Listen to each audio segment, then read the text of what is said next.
I never thought I'd become the kind of woman who asks her husband for permission to seek intimacy elsewhere, but that's exactly what I did.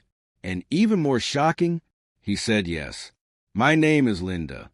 I'm 55, and I've been married to Carl for 27 years.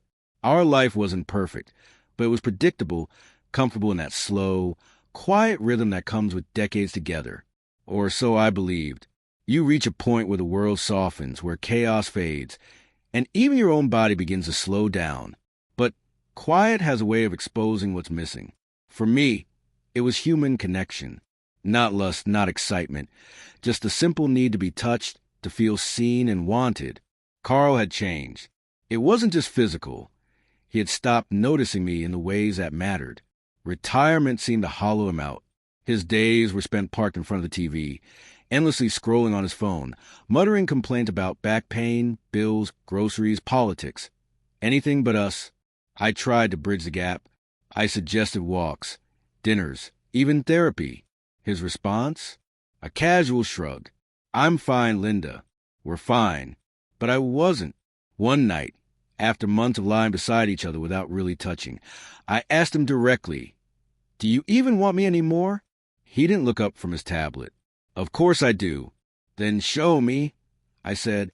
He exhaled, weary. "I'm tired, Linda. Not everything has to be about that."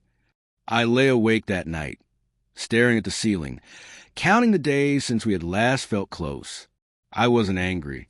I just felt hollow, as if I were disappearing inside my own marriage. A few days later, I confronted him at breakfast.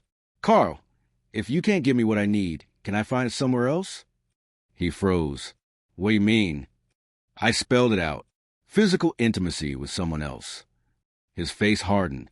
"You're serious?" "I am," I said calmly. He scoffed, said nothing more, and left the room. For days, he didn't bring it up again. I assumed I'd crossed a line. I hoped it might spark a conversation about us. But he acted like I'd never asked.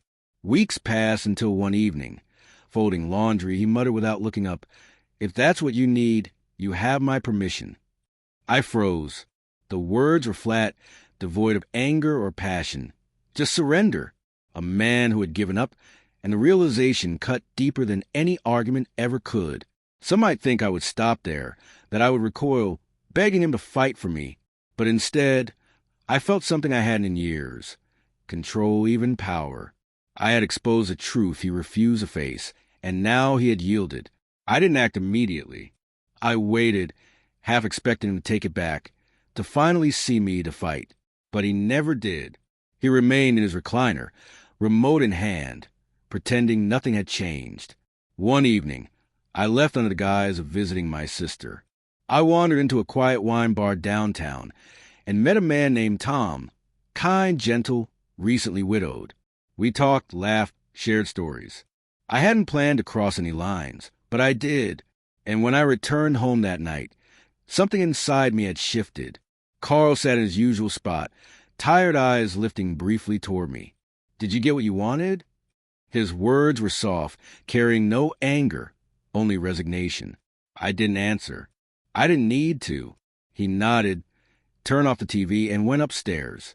The next morning, the silence was unbearable. I tried to speak, to explain, even to apologize. He shook his head. "You asked," he said quietly. "Yes," I whispered. "You gave it. Now we live with it." And we did.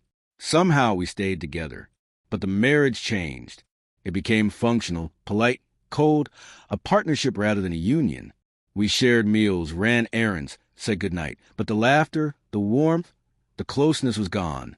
Sometimes I catch him watching me, not with anger, but with sadness, as if he remembers who I was, who we were. And every time I think of saying, "Carl, I didn't want permission. I wanted you to fight for me," I stop, because the truth is, we had both stopped fighting long before that question ever came up. Infidelity doesn't start with desire. It starts with silence, with the nights we stop reaching, with the mornings we stop noticing. I hoped my question would spark something. Instead, it marked the death of what was left. Now, when I sit in the kitchen drinking my morning coffee, I think about that night at the wine bar, about Tom, about the version of myself that longed to feel alive. And I realize she's gone too. If I could go back, I wouldn't ask for permission. I'd say something different. Carl, I miss us. I miss you, but it's too late now. For anyone in a marriage that's gone quiet, don't wait for silence to push you to the edge. Don't test your partner's love to see how far you can go. When the resistance ends, it's not victory, it's loss.